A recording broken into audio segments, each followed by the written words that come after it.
자유한국당, 바른정당, 정의당 모두 조만간 당대표를 새로 선출합니다.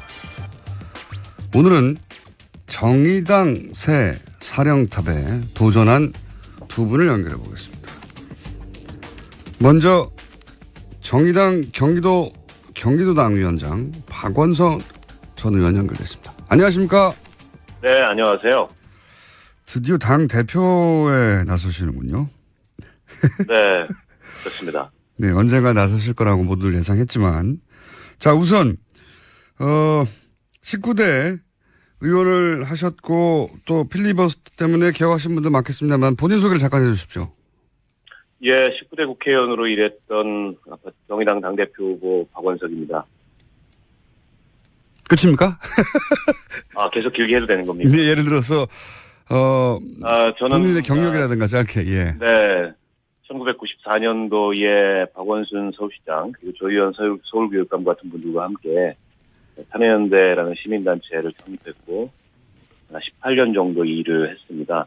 2012년 총선을 앞두고 진보정당인 통합진보당에 와서 비례대표가 됐고 비례대표 국회의원으로 당선돼서 4년간 활동을 했습니다.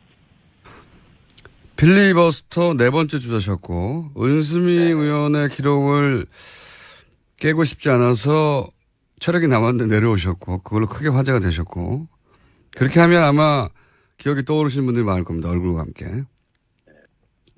그런데 이번에 당대표 경선에 도전장을 내신 이유가 뭡니까? 네. 똑같은 질문을 제가 잠시 후에 라이벌 앞으로 싸울 상대 후보에게 드릴 텐데 네. 이유가 뭔가요? 한마디로 말씀드리면 이기는 정의당을 만들고 싶어서 당대표에 출마했습니다. 제가 말하는 이기는 정의당은 더 이상 군소정당이 아니라 수권 능력과 통치 능력을 국민들로부터 인정받는 유력한 정당이 되겠다는 겁니다. 저는 지난 대통령 선거에서 가능성을 확인했다고 보는데요.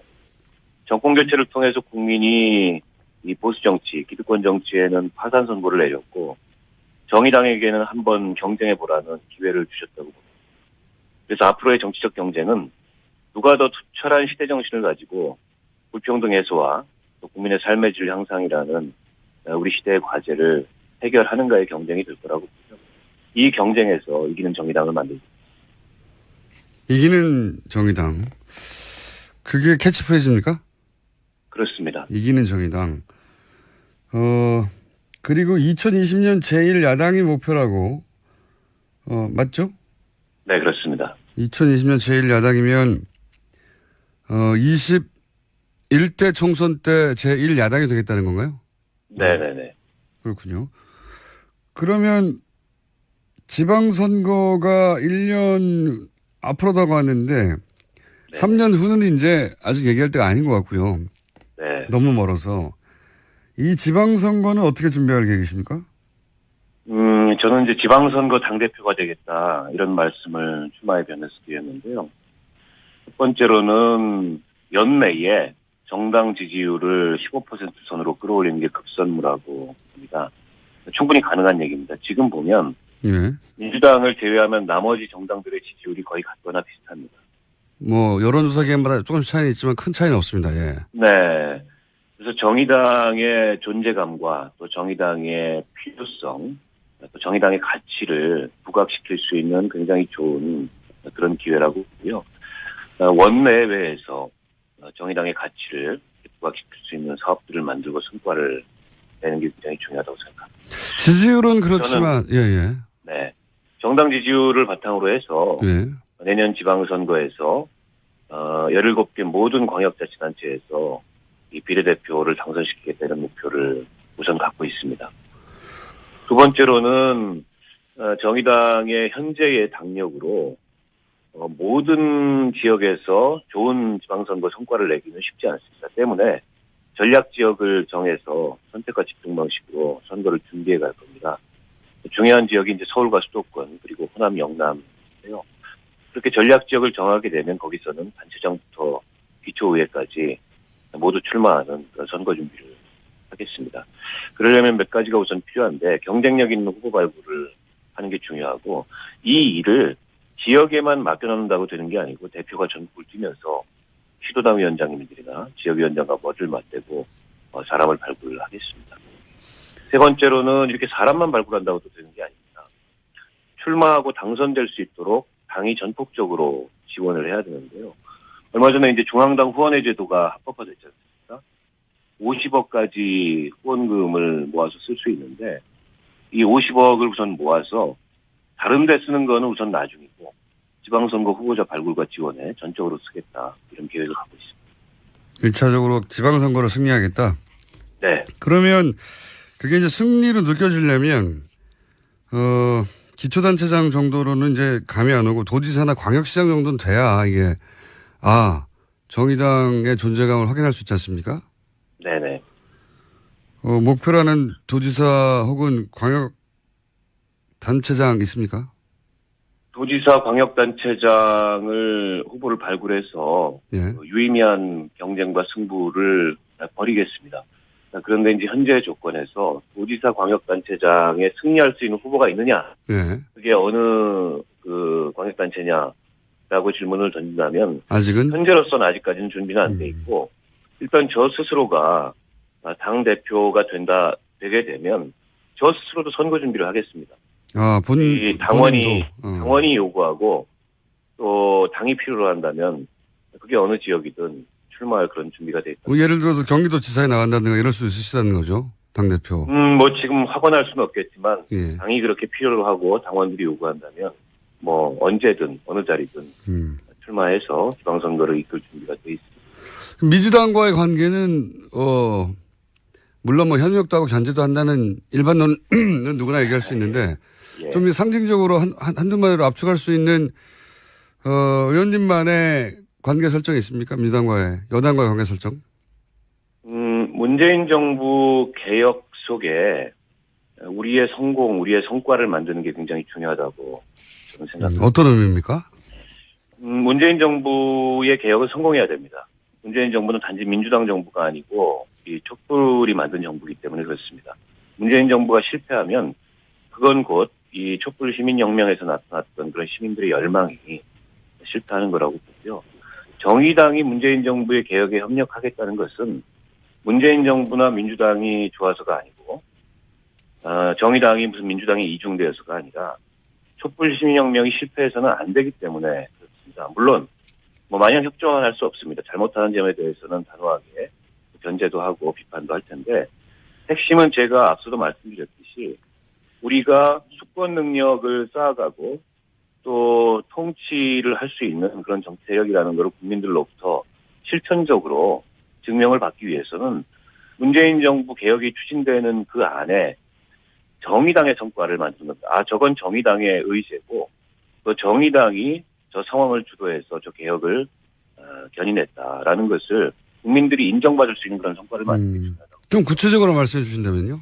예를 들어서 이를테면 지금 적폐청산이 이 정부에서 굉장히 중요한 과제지 않습니까? 예. 그건 이제 정상국가를 만들자는 거고 그건 사실은 저는 문재인 정부가 굉장히 잘할 수 있다고 생각합니다. 예. 그런데 정의당은 여기서 한 발 더 나가서 복지국가를 만들자는 게 정의당의 목표고 또 비전이고 그렇습니다. 그렇다면 비정규직 정규직화 문제라든지 또 최저임금의 문제라든지 심상정 후보가 선거 공약으로 내걸었던 육아휴직 확대 문제라든지 기초연금 확대 문제라든지 이런 사회경제 개혁의 의제를 원내에서 정의당이 선도하고 또 그런 의제들이 개혁 법안을 통해서 국회에서 성공한다면 저는 그게 바로 문재인 정부 개혁 추진 가운데에서 정의당의 성과를 만드는 방법이고 국민들이 볼 때 정의당의 수권 능력, 정의당의 통치 능력 이런 걸 입증하는 그런 실천적인 결과를 만드는 거라고 생각합니다.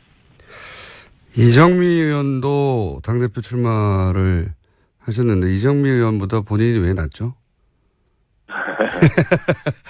이정미 의원하고는 제가 개인적으로 가까울 뿐만 아니라 예. 아마도 평생 이 진보정당의 동료로 그렇게 서로 협력하고 또 서로 격려하면서 정치를 해나가지 않을까 싶습니다. 다만 이제 제가 이번 당대표 출마하면서 말씀드리고자 하는 바는 지금 우리에게 필요한 리더십은 진보정당 안에서만 머물렀던 리더십이 아니고 당이 그 이후에 만나야 될 진보정당 밖의 세상으로 우리 당을 안내할 수 있는 그런 리더십이 필요하다. 진보정당 안의 그런 경험과 시각은 심상정, 노회찬 누군가 같은 그런 1세대 리더십으로 충분한 거 아닌가 이런 말씀을 드리고 싶고요. 제가 19대 비례대표 초선 국회의원으로서 4년간 의정 활동했는데 사실은 비례대표 초선 국회의원은 4년간 의정 활동하기도 굉장히 벅차고 바쁩니다.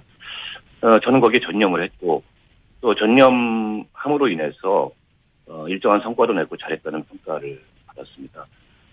제가 지난 2년 동안 정의당의 경기도당 위원장을 맡았었거든요. 그래서 경기도당의 조직을 재건하고 바닥으로부터의 정당 리더십을 만들었습니다. 이기는 정의당 또 통치 능력을 인정받는 정의당을 위해 일할 준비가 되어 있다고 생각하고요. 앞서 우리 총수님께서 필리버스터 말씀을 많이 해주셨는데 9시간 30분 동안 필리버스터를 했던 그런 어떤 강인함이랄까요? 또 이번 대선에서 심상정 후보의 TV토론 단장을 맡아서 당의 전략적인 그런 승리를 만들어냈던 그런 어떤 실력 이런 걸 이제 당을 위해서 쓸 수 있도록 우리 당원들께서 기회를 주실 것을 이 방송을 빌어서 부탁드립니다. 알겠습니다. 오늘은 점잖게 했고요. 따로따로 연결하는 거라 두 분을 한꺼번에 모시고 좀 야박하게 전투적으로 머리끄댕이를 잡게. 오늘은 첫 소개니까 여기까지 하겠습니다. 오늘 말씀 감사합니다. 네, 고맙습니다. 네. 지금까지 정의당의 박원석 전 의원이었습니다. 이어서 이정미 의원 연결해 보겠습니다. 안녕하십니까? 네, 안녕하세요. 이정미입니다. 네. 제가 이제 방송, 라디오 연결하면서 항상 느끼는 건데, 여성분들이 항상, 훨씬 더 유리해요, 라디오에서는. 그래요? 목소리가 딱딱 꽂힙니다. 네. 감사합니다. 자, 우선 본인 소개부터 해주십시오. 저는 이번에 정의당 당직 선거에 당대표로 도전한 20대 국회의원 이정미입니다. 오자 토론에서 자주 인사드렸는데 오늘은 이렇게 라디오로 연결되었네요. 네. 네.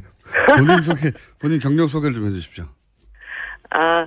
저는, 작년 총선 때 당원들의 총투표로 선출돼서 비례대표 1번을 받아서 20대 국회의원이 되었고요. 지금 국회 환경노동위원회와 여성가족위원회에서 일을 하고 있습니다. 그리고 제 이력 중에 가장 좀 자랑하고 싶은 것은 지난 대통령 탄핵소추 과정에서 국회 탄핵소추위원으로 일을 했었다는 것입니다. 그 이전에는 민주노동당부터 시작해서 정의당까지 진보정당의 최고위원, 지역위원장, 대변인 등을 맡아오면서 어려웠지만 한눈 안 팔고 제대로 된 좋은 진보정당 만들자고 쭉 한 길을 걸어왔었습니다. 제가 이제 같은 질문을 좀 다르게 들어볼게요. 앞에 박원석 전 의원. 네. 보다 이정미 의원이 뭐가 낫죠? 이번 선거는 네. 당직 선거입니다. 당을 이끌 당 대표를 뽑는 선거이기 때문에 어떻게 보면 당을 가장 잘 알고 당원들을 가장 잘 이해하는 그리고 이 진보정당이 사실 다른 정당들보다 훨씬 더 여건이 어렵지 않습니까? 그렇기 때문에 꿋꿋하게 당을 어떻게 끌고 갈 수 있는지에 대한 비전이 착실히 준비된 사람, 이런 사람이 필요하다고 생각을 합니다.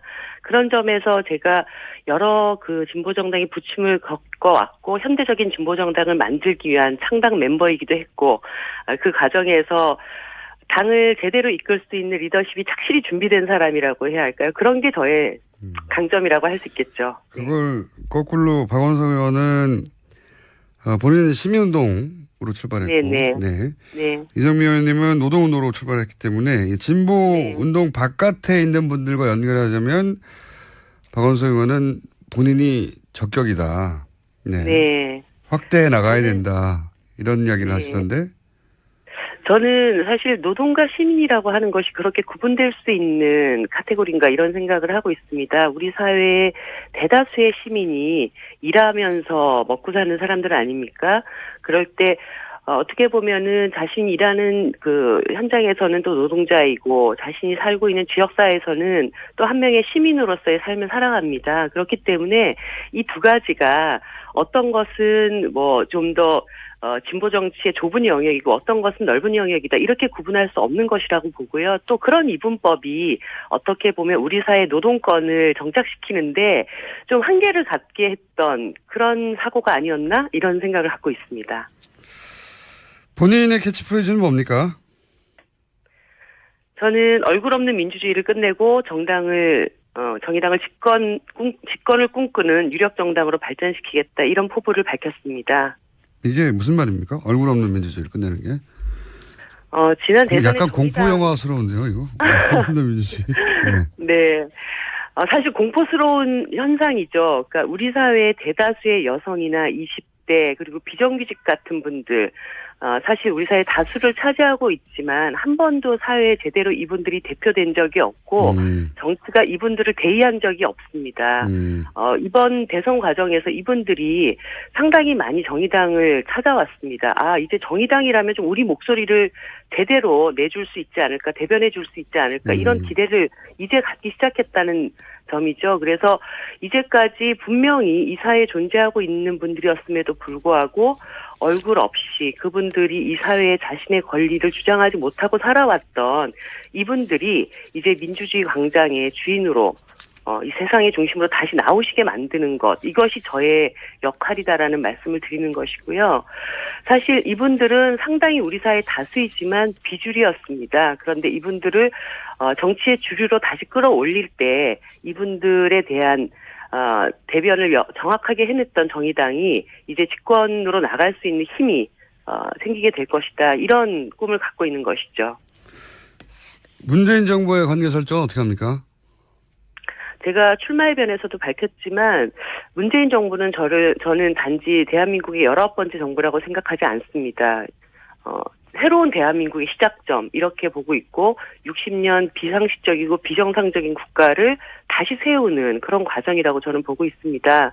그런데 이 정부가 탄생되는 과정에 촛불이 있었고 탄핵이 있었고요.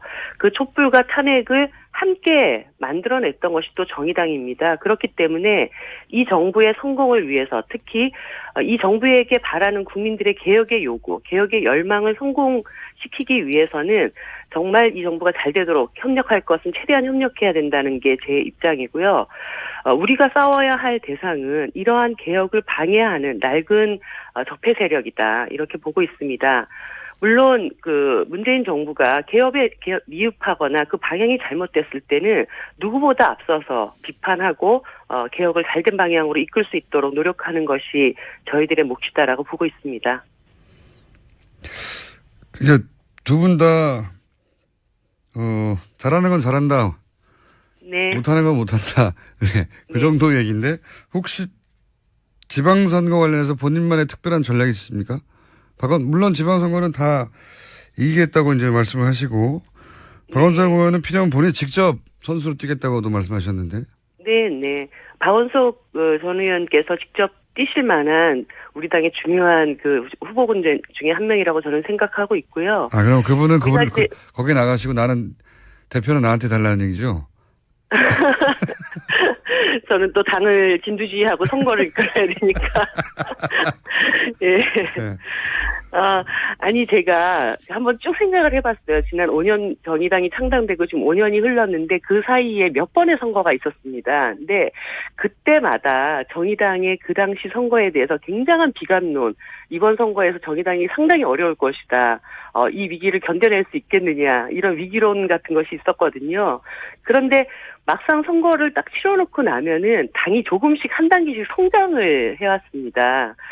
저는 이런 우리 당의 저력을 믿고 있고요. 그리고 이번 대선 과정에서도 정의당만의 정책과 가치, 비전을 가지고 당당하게 승부를 겨뤘을 때 또 국민들이 정의당에 대해서 좀 더 그 존재를 인정해주는 과정이 있었기 때문에 내년 지방선거에서도 정의당의 이름으로 당당하게 일단 선거를 치르겠다는 자신감이 가장 중요하다고 보고 있습니다. 그리고 우리 당에서 좀 착실히 준비해왔던 중요한 그 지방 기초단체장과 지방의회를 준비하고 있는 후보분들이 있습니다. 이분들을 반드시 내년 지방선거에 승리하게 만들어서 정의당만의 지방자치의 어떤 모범 이런 것들을 제대로 좀 보여드리고 싶습니다.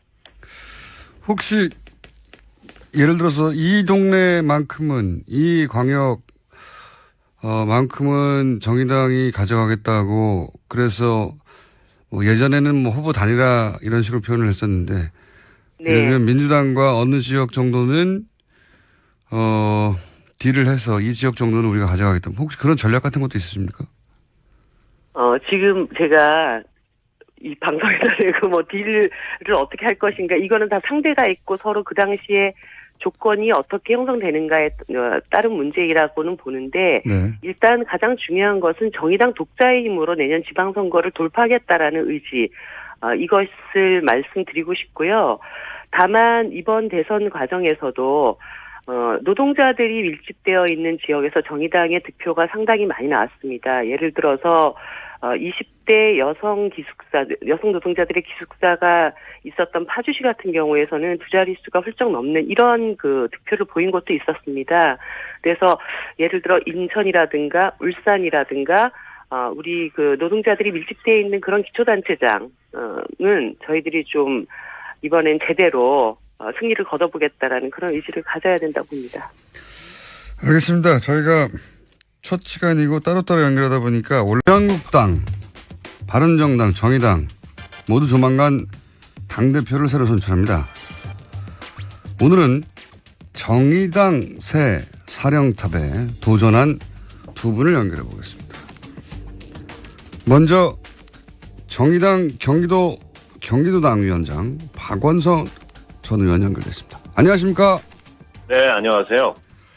드디어 당 대표에 나서시는군요. 네, 그렇습니다. 네, 언젠가 나서실 거라고 모두들 예상했지만. 자, 우선, 19대 의원을 하셨고, 또 필리버스터 때문에 기억하신 분도 많겠습니다만, 본인 소개를 잠깐 해주십시오. 예, 19대 국회의원으로 일했던 정의당 당대표 후보 박원석입니다. 끝입니까?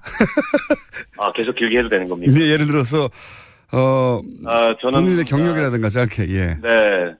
1994년도에 박원순 서울시장, 그리고 조희연 서울교육감 같은 분들과 함께 참여연대라는 시민단체를 창립했고, 18년 정도 일을 했습니다. 2012년 총선을 앞두고 진보정당인 통합진보당에 와서 비례대표가 됐고, 비례대표 국회의원으로 당선돼서 4년간 활동을 했습니다. 필리버스터 네 번째 주자셨고, 은수미 의원의 기록을 깨고 싶지 않아서 체력이 남았는데 내려오셨고, 그걸로 크게 화제가 되셨고, 그렇게 하면 아마 기억이 떠오르시는 분들이 많을 겁니다. 얼굴과 함께. 그런데 이번에 당대표 경선에 도전장을 내신 이유가 뭡니까? 네. 똑같은 질문을 제가 잠시 후에. 급선무라고 합니다. 충분히 가능한 얘기입니다. 지금 보면 네. 민주당을 제외하면 나머지 정당들의 지지율이 거의 같거나 비슷합니다. 뭐 여론조사 기관마다 조금씩 차이는 있지만 큰 차이는 없습니다. 예. 네.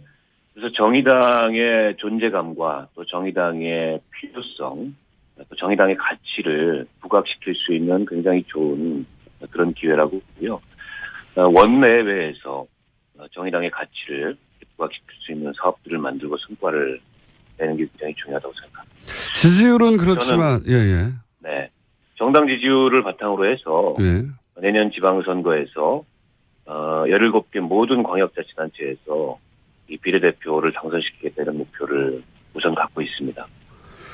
두 번째로는 정의당의 현재의 당력으로 모든 지역에서 좋은 지방선거 성과를 내기는 쉽지 않습니다. 때문에 전략 지역을 정해서 선택과 집중 방식으로 선거를 준비해 갈 겁니다.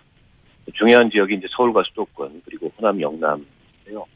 그렇게 전략 지역을 정하게 되면 거기서는 단체장부터 기초의회까지 모두 출마하는 그런 선거 준비를 하겠습니다.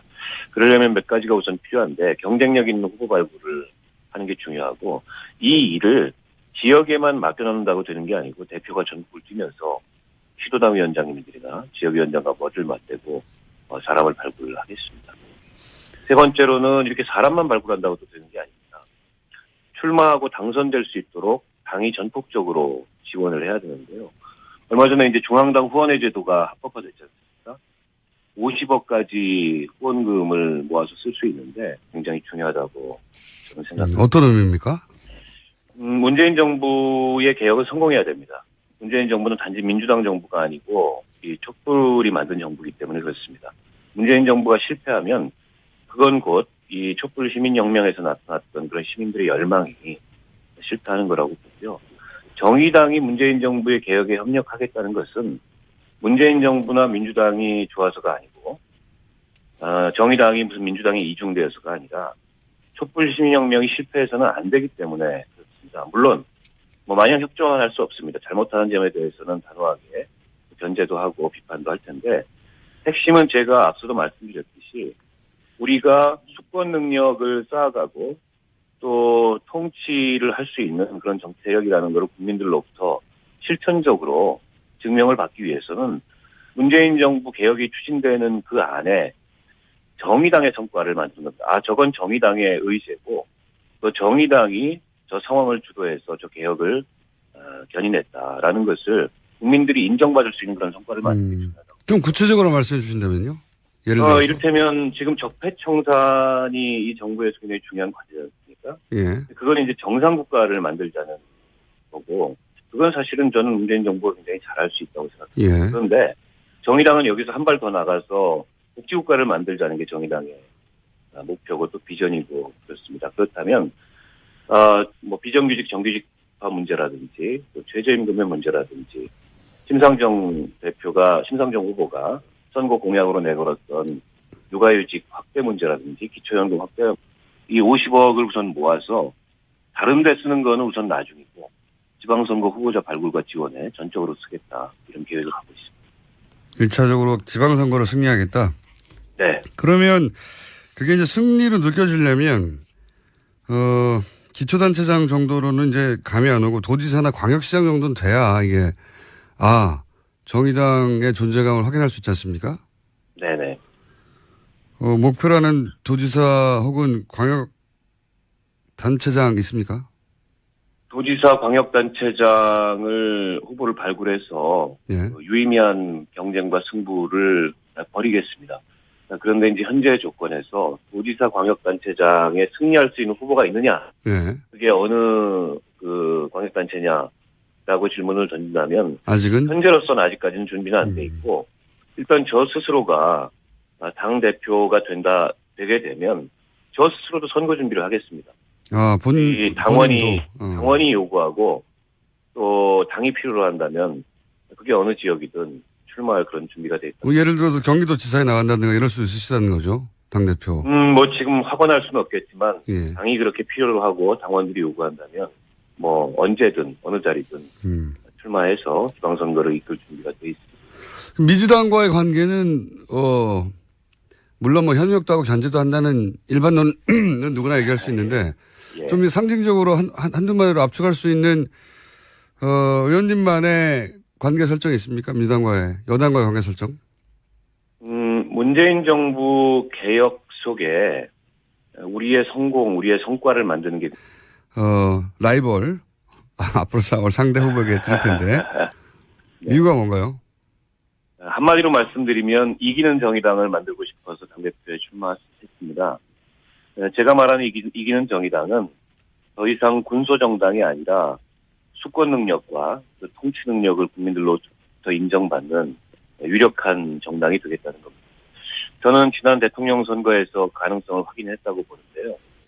정권 교체를 통해서 국민이 이 보수 정치, 기득권 정치에는 파산 선고를 내렸고 정의당에게는 한번 경쟁해보라는 기회를 주셨다고 봅니다. 그래서 앞으로의 정치적 경쟁은 누가 더 투철한 시대 정신을 가지고 불평등 해소와 또 국민의 삶의 질 향상이라는 우리 시대의 과제를 해결하는가의 경쟁이 될 거라고 보죠. 이 경쟁에서 이기는 정의당을 만들고 이기는 정의당. 그게 캐치프레이즈입니까? 그렇습니다. 이기는 정의당. 그리고 2020년 제1야당이 목표라고. 맞죠? 네, 그렇습니다. 2020년 제1야당이면 21대 총선 때 제1야당이 되겠다는 건가요? 네네네. 그렇군요. 그러면 지방선거가 1년 앞으로 다가왔는데 3년 후는 이제 아직 얘기할 때가 아닌 것 같고요. 네. 너무 멀어서. 이 지방선거는 어떻게 준비할 계획이십니까? 저는 이제 지방선거 당대표가 되겠다, 이런 말씀을 출마에 변해서 드렸는데요. 첫 번째로는 연내에 정당 지지율을 15% 선으로 끌어올리는 게